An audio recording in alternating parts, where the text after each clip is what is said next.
చాంగుబళ ఔరా అమ్మక చెల్ల ఆలకించి నమ్మడమెల్ల అంత వింత గాథల్లో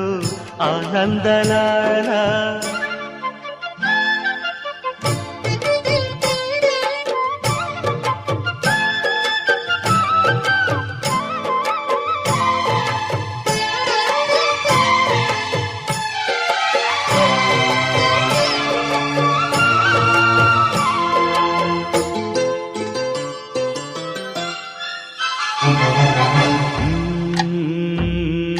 నల్లరాతి కండలతో కరుకైన వాడే